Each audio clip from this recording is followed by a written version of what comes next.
പ്രകാശ് ബാബു ചുരുങ്ങിയ സമയത്തിൽ മറുപടി നൽകണം. ഒന്ന് മാത്യുവിലേക്കും കൂടി പോകേണ്ടതുകൊണ്ടാണ്. ഇപ്പോൾ ബി.ജെ.പിയെ സംബന്ധിച്ച് ആപ്പ് ഒരു രാഷ്ട്രീയ എതിരാളിയാണ്. ഈ തെരഞ്ഞെടുപ്പിൽ ഡൽഹിയിൽ നേട്ടം കൊയ്യാൻ സാധ്യതയുള്ളൊരു സഖ്യമായി കോൺഗ്രസ് ആപ്പ് സഖ്യം മാറിയിട്ടുണ്ട്. മാത്രമല്ല അവർക്ക് വിവിധ സംസ്ഥാനങ്ങളിലായി ഗോവ, ഗുജറാത്ത്, പഞ്ചാബ്, ഡൽഹി എന്നീ സംസ്ഥാനങ്ങളിലായി 160 MLA-മാരുണ്ട്. കഴിഞ്ഞ ലോക്സഭാ തെരഞ്ഞെടുപ്പിൽ അടപടലം വീണെങ്കിലും പിന്നീട് നടന്ന നിയമസഭാ തെരഞ്ഞെടുപ്പിൽ അവർക്ക് കൂടുതൽ MLA-മാരെ നേടാൻ സാധിച്ചല്ലോ. അപ്പോൾ ആ സാഹചര്യം കൂടി നമ്മുടെ മുന്നിലുണ്ട്.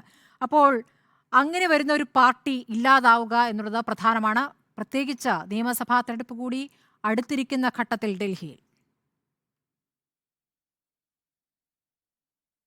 സ്മൃതി, അക്കാര്യത്തിൽ പറയാനുള്ളത് ഞാൻ പറഞ്ഞല്ലോ, കഴിഞ്ഞ 2019 ഞങ്ങൾക്ക് 56.9% വോട്ടിംഗ് പാറ്റേൺ ഉള്ള സ്റ്റേറ്റാണ് ഡൽഹി. ഈ ആപ്പും കോൺഗ്രസും ഒരുമിച്ചാൽ 40% ഉള്ളൂ. ഇനി അതിൻ്റെ മുന്നേ നടന്ന 2014 ഞങ്ങൾക്ക് 47% ഉണ്ട്.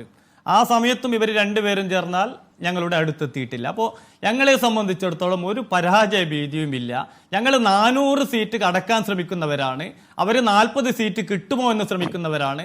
മറ്റേ പാർട്ടി ഒരു ഓട്ടോറിക്ഷയിൽ ആളെ കിട്ടാൻ വേണ്ടി പരിശ്രമിക്കുന്നവരാണ്. ഇനി നേരത്തെ സ്മൃതി പറഞ്ഞല്ലോ, ഇവിടെ അരവിന്ദ് കെജ്രിവാൾ സ്മൃതി ഒരു മുഖ്യമന്ത്രിയാണ്.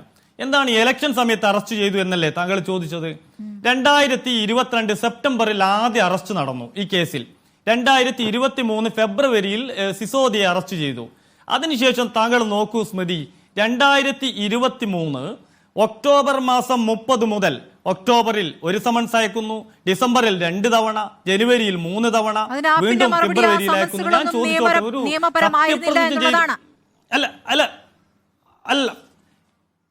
ഒന്ന് പറഞ്ഞോട്ടെ സ്മൃതി, ദയവ് ചെയ്തിട്ട് ഒരു പരിഗണനയെങ്കിലും തന്നൂടെ ഒന്ന് ഉത്തരം പറയുമ്പോൾ.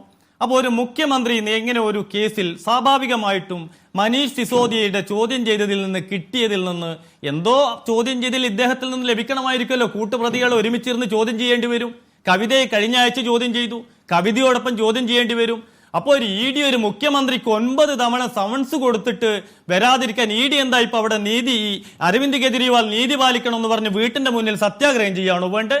അല്ലെങ്കിൽ ഇ ഡി ഓഫീസിലുള്ളവർ മുഖ്യമന്ത്രിയുടെ ഓഫീസിലേക്ക് മാർച്ച് നടത്തി നീതി പാലിക്കണമെന്ന് പറയാൻ പറ്റുമോ? ഇവിടെ കുറ്റകൃത്യം ചെയ്താൽ അല്ലെങ്കിൽ അങ്ങനെ സംശയിക്കപ്പെടുന്നവരെ നിയമാനുസൃതമായി സമൻസ് അയച്ചു വരുത്തുമ്പോൾ അതിന് ഉത്തരം പറയണം. അല്ലാത്തവരെ സംബന്ധിച്ചിടത്തോളം ഇവിടെ കല്യാണവും നൂലുകെട്ടും അതേപോലെ തന്നെ ജനാധിപത്യ തെരഞ്ഞെടുപ്പൊന്നും നോക്കില്ല. ഇവിടെ തെരഞ്ഞെടുപ്പാലും അല്ല തെരഞ്ഞെടുപ്പിന്റെ മൂത്താപ്പ് വന്നാലും ക്രിമിനൽ കുറ്റം ചെയ്തിട്ടുണ്ടെങ്കിൽ അഴിമതി നടത്തിയിട്ടുണ്ടെങ്കിൽ അവരെ അറസ്റ്റ് ചെയ്യുക തന്നെ ചെയ്യും. ഇനി അല്ലല്ല, അജിത് സിംഗിനെതിരെ ഇല്ല, അശോക് ചവാനെതിരെ ഇല്ല. ഇതൊക്കെയാണ് നിങ്ങൾക്ക് നീതി, നിങ്ങൾക്ക് തോന്നുന്ന സമയത്ത് നിങ്ങൾക്ക് എതിരാളികളാകുന്ന എന്റെ സ്മൃതി, ഞാൻ വീണ്ടും ആവർത്തിക്കുന്നു സ്മൃതി, അങ്ങനെ എന്തെങ്കിലും ആയിരക്കണക്കിന് പേരെ ചോദ്യം ചെയ്തിട്ടുണ്ട്. കേരളത്തിലും ചോദ്യം ചെയ്തിട്ടുണ്ട്. ഇന്ന് നിങ്ങൾ എന്താ ചോദിക്കാത്ത? എന്താ മൊയ്തീനെ അറസ്റ്റ് ചെയ്യാത്തെന്ന് ചോദിക്കാത്ത? എന്താ നിങ്ങൾ AC മൊയ്തീനെ അറസ്റ്റ് ചെയ്യാത്തെന്ന് ചോദിക്കാത്ത? എന്തേ വർഗീസിനെ അറസ്റ്റ് ചെയ്യാത്തെന്ന് ചോദിക്കാത്ത? കരുവണ്ണൂരിലെ പാവപ്പെട്ടവന്റെ മാസങ്ങളോളമുള്ള അധ്വാനത്തിന്റെ ഫലം കൊണ്ടുപോയി ഇട്ട ആ പണം കൊള്ളയടിച്ച CPM നേതാവിനെ അറസ്റ്റ് ചെയ്യാത്തെന്താ ചോദിക്കേ? നിങ്ങൾ എന്താ ചോദിക്കാത്ത? മാസപ്പടി വാങ്ങിയ മുഖ്യമന്ത്രിയുടെ മകളെ എന്താ അറസ്റ്റ് ചെയ്യാത്തെന്ന് ചോദിച്ച കോൺഗ്രസ് അല്ലേ? ഇനി ഇവരെയും അറസ്റ്റ് ചെയ്യുമ്പോൾ നിങ്ങൾ സംയുക്തമായിട്ട് സമരം നടത്തോ? ഞങ്ങൾക്കറിയണം. അജയ് മാക്കനും രാഹുൽ ഗാന്ധിയും കോൺഗ്രസിന്റെ നേതാക്കളും അറസ്റ്റ് ചെയ്യണമെന്ന് പറഞ്ഞ കേജ്രിവാളിനെ അറസ്റ്റ് ചെയ്യുമ്പോൾ നിങ്ങൾ ഇതാ രാജ്യം മുഴുവൻ ഇങ്ങനെ നിലവിളി കൂട്ടുമ്പോൾ എന്റെ ചോദ്യം, നിങ്ങൾ ഈ കോൺഗ്രസ് തന്നെ ആവശ്യപ്പെട്ടതോ? മുഖ്യമന്ത്രി എന്താ ചോദ്യം ചെയ്യാത്ത? മുഖ്യമന്ത്രിയുടെ മകളെ എന്താ ചോദ്യം ചെയ്യാത്ത? ഇവരെ ചോദ്യം ചെയ്യുമ്പോൾ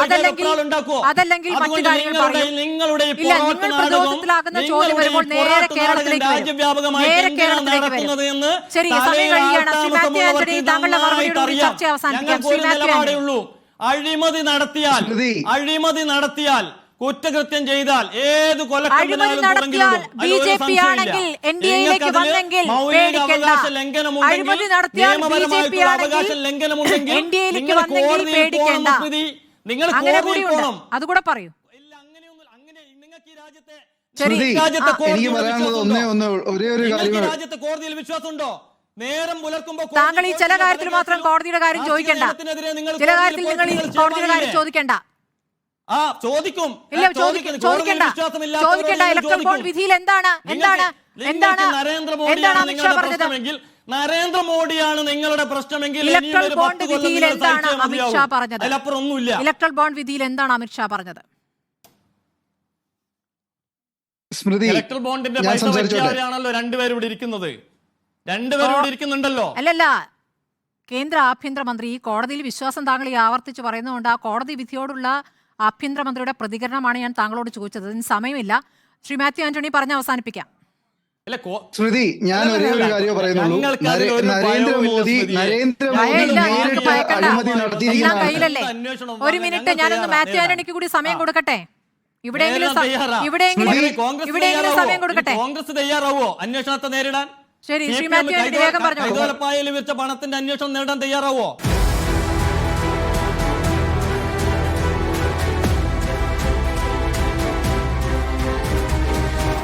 Debate with Smriti Parithikad.